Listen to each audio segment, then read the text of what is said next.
conduct online classes for HSC, FYPC, HSC students. Interested candidates can contact the comment section. Okay.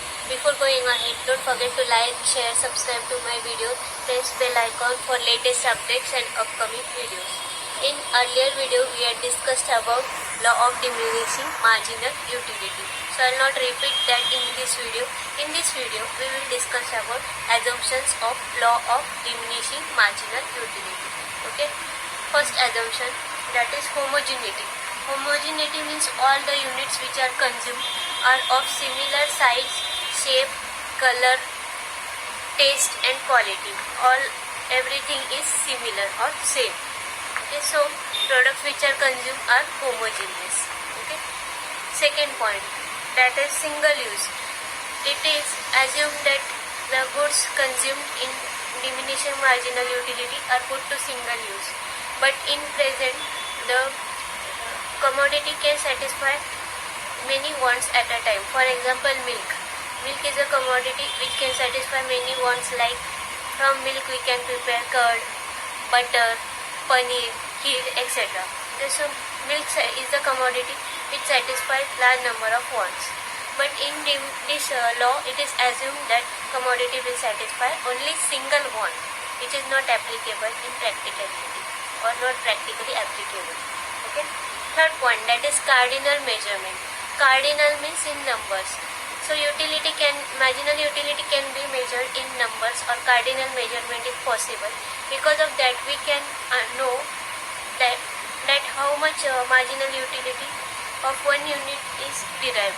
Means how much marginal utility from first unit is derived, from second unit how much marginal utility is derived, and so on. And so we can compare the marginal utility derived by different units of commodities consumed. Okay. So cardinal measurement, because of cardinal measurement, the law is easily or simply understood. Okay, because of cardinal measurement in terms of numbers. Okay. Fourth point, rationality.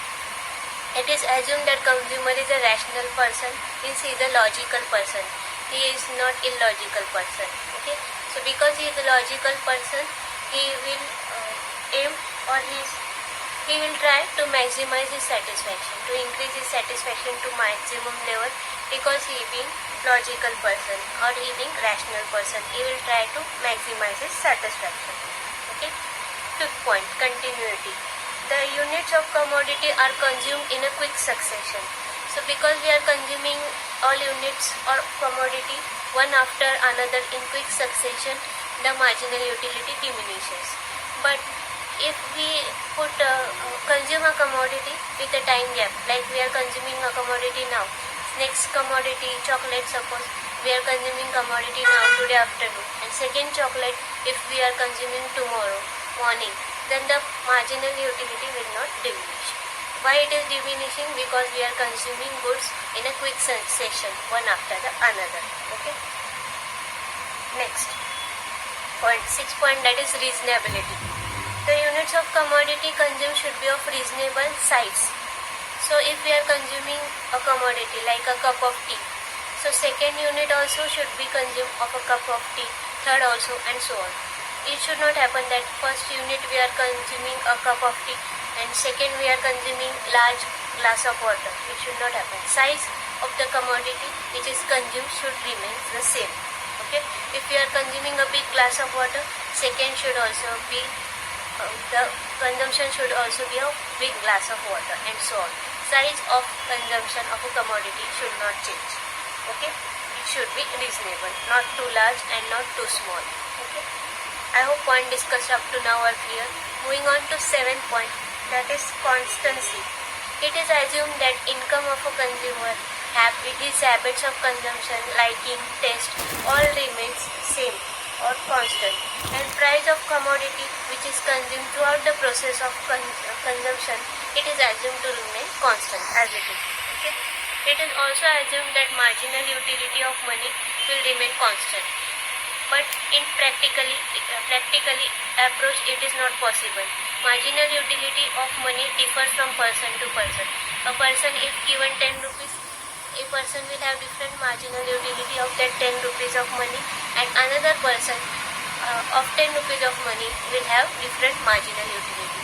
So marginal utility of money does not remain constant, it differs from person to person.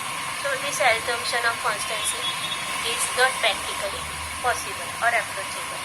Moving on to 8th point, condition of divisibility. The law assumes that the commodity which are consumed is divisible. Is divisible in small parts, for example chocolates or biscuits. It is divisible. Why it is divisible? So that we can have it in a quick consumption, quick succession. Consumption can be done one after another. Okay. So I think point discussed up to now are clear. Assumptions of diminishing marginal utility. We'll do a quick recap of point discussed up to now. First point, homogeneity. Second point, single use. Third point, cardinal measurement. Fourth point, rationality. Fifth point, continuity. Sixth point, reasonability. Seventh point, constancy. Eighth point, condition of divisibility. So I hope this video is clear. My next video would be of exceptions of the law of diminishing marginal utility. Okay, don't forget to like, share, subscribe to my video, press bell icon for latest updates and upcoming videos. That's it for today. We'll come up with more interesting videos shortly. Till then, thank you. Bye.